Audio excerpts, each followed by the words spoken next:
I'm about midway through building this weed eater bike, and I thought I'd touch on a few different aspects of how I build my motorized bikes versus some that I've seen on the internet, and just some ideas for other people that I've probably stolen from somebody else over the years. But first one, how to attach the peg.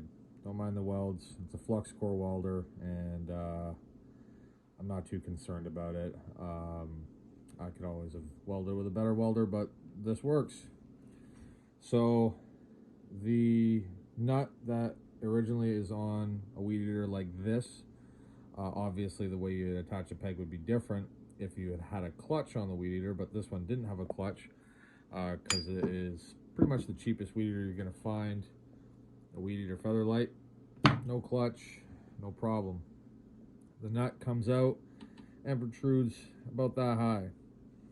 Now, of course, I just grabbed a peg, drilled out the center threads to the exact diameter of the bolt that is on here. Now, of course, it's not the size of the nut. It's actually the size of the tubular part that protrudes out past this. Don't know if you're really going to be able to see it in there, but there's a little tube and it slides right through perfectly. Clamp it in the vise, weld all the way around it, and that fastens the peg on, so you can then thread it on with some Loctite and it'll stay in place. Now, of course, you got to cut the little wings off for the starter, and I had to get in there because of the diameter of the peg that I'm using. Had to get in there with my little air Dremel and just knock off the edges there, just so the peg will clear and sit all the way down onto there. Second off, the bracket is using all 4 mounting holes. Luckily, it's a mirror from side to side, so I just had to make one and then copy it to make the second one. I always recommend using all 4 if you can instead of just 2, because it puts a lot of side load on the casting and they're quite weak. So I just use all 4, and of course I'm going to Loctite them in place, and whenever they decide to strip out, then I'll nut and bolt them. But for now, once I put some Loctite in there with all 4 in there, there's enough distribution of pressure. It shouldn't allow it to unthread itself. Well, I'm a little further along now. I've welded the brackets from the engine to the bar that will then attach to the bicycle itself. What I did was I drilled a hole for this bolt as low as I could on the angle iron, so it gave me as much material on the top to hold the bolt. I used a carriage bolt, I think that's what they call them, to clear this and also give a nice point to add a weld to this. I've got a nut here holding it tight against there, and what I'm going to use for the pivot is actually just the threads of the nut. So I'm going to weld these flats onto these cleaned out spots on the frame,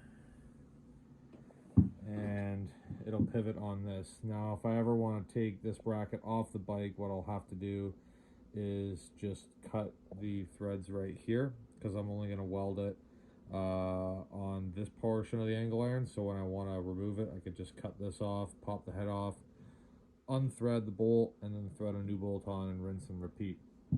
It's not the easiest serviceable one. I've made better, but with the bolt that I have, it's the only way to do it, unless I want to weld a nut and then try and turn it on and off, which won't work as well, because I am going to retain the length of this bar as a lever to put pressure down and lift the pressure off. So I'm not going to use this as the gusset. I'm going to use this flat stock from here down to there as the gusset. Alright, so a bit of an update. I know it's looking quite a bit different than the last video in this series. But basically, the motor has been mounted. Like I say, I welded those nuts to the frame, and this bolt obviously passes through here and allows it to hinge, and then I just put a couple of tack welds on there. It doesn't really matter because the bolt can't walk out with this nut jammed against it, but it keeps it from wanting to twist. So there's a couple of welds there. I'm not sure if in the last video I had this brace, but I did put a second brace in here because it was deflecting a lot. It still does deflect, but I don't think it's enough to warrant me having to put a bracket out the other side and trying to do maybe install a longer bolt to attach to that side. That's something to do in the future if it's needed. Now I have put some grind marks on the peg to give it some traction. Of course, this isn't final assembly. I'm going to paint everything, clean all the sharp edges off. And of course I have to install my shroud. I still haven't hooked up a throttle cable, but that's quite easy. So moving on from the throttle, which obviously I'll throw another update in after that. Maybe when it's finished, maybe just more work being done onto it. Where I live, it's illegal to have a motorized bike that isn't able to be ridden as a normal bike. So if I just had a traditional friction drive bike, I wouldn't have even gone into all of this. I would have just had a turnbuckle and rode it. I'm sure the police won't give me a hassle, but I don't need any problems. So I've devised this to basically engage and disengage the motor whenever I want. Now, of course, it's going to stay like this for the most part, but if I do want to disengage it to stop somewhere and leave the motor running, I can. So basically I took the bar that was mounted on here and I brought it all the way out to here, so I had a good closed point, so I didn't have to have a long basically hinge, whatever you want to call it. So I drilled it all out. I drilled some extra holes and I was playing with it. This tab was longer, this was longer, but I've cut it all down, and of course I'm going to round all the edges and make sure everything's tight. So I passed a bolt through with a couple of washers and a couple of nuts and welded the other nut in place. I didn't have to, but I didn't have a bolt long enough, so I just welded it to make it work. I took another nut and bolt and I drilled a hole through the center of it and used some washers to clamp the cable down. The cable is very tight right now because, of course, it is in the engaged position.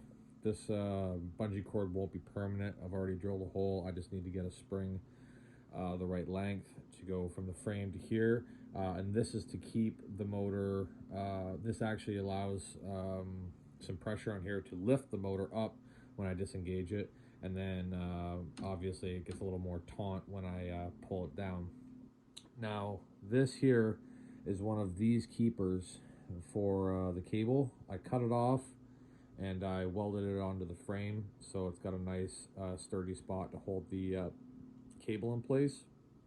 And like I said, I had holes drilled here, and this one seems to work the best for the amount of pressure I can put on the spindle and still have lift. Now as far as this lever goes, this is something unique to the motorized bike scene. So as far as actually disengaging and engaging it, I'm using this lever here, which is off of one of those China kit motorized bikes. Basically, it's got a push pin to hold it in. Now, when they have a clutch. This is sort of a clutch, but different in the sense of how it works. With this, there's a pin that actually holds the lever in the depressed position. I wish I had built it the other way around, but I couldn't without just spending hours and hours, and I wasn't interested in doing that. I just made it so this is always in the riding position, and then when I want to disengage it, I will just pull in the clutch. It's a little bit of a hard pull, but pull it in, pin pops, let it back out, and it lifts the peg just enough to get it off the tire, which is all it needs. And then when I want to re-engage it, just pull down and push the pin in. That's kind of a bit of a hard squeeze, but it works. The clamp bolt was stripped, so I just drilled it and put a little wood screw in there. It works. It's crude, but it works. So that is basically about it as far as what's going on right now with it. I will be taking another video hopefully when it's in its final state and done. So this will be the final video of the build before it's completely together, and then hopefully I can take it for a test drive if the weather is permitting. It is starting to get pretty bad here, and I don't know if I'm going to get a chance to test it out this year or not. So basically I took the adjuster for the front derailleur off, because I don't need a front derailleur. I can just select which gear I want, and it'll probably stay there because I'm not going to usually pedal it very much. So I took this, I just loosened the screw off so it has return on it, flipped it around and turned it into a thumb throttle. Coming down here, I cut the other keeper off that was for the derailleur, and I welded it up here. Then I just took the cable that ran here, and I drilled a hole through a nut and bolt, or rather through the bolt, and then used the nut as the crush. This is the original weed eater cable, and it attaches just as it would from factory. This piece is from the handle. I cut it apart because there's a square keeper that actually holds the original cable in place in the handle. I drilled a hole through there into the tube and just set it in with a screw so it won't move. Now this bungee cord's not permanent. I'm going to use a spring just the same with this, but right now I don't have that. But it just goes through there. Both cables come in and it's just tightened down. Obviously I'm still going to pull it all apart, Loctite everything, and then reassemble it for the final time. But if you hit the thumb throttle, goes full throttle.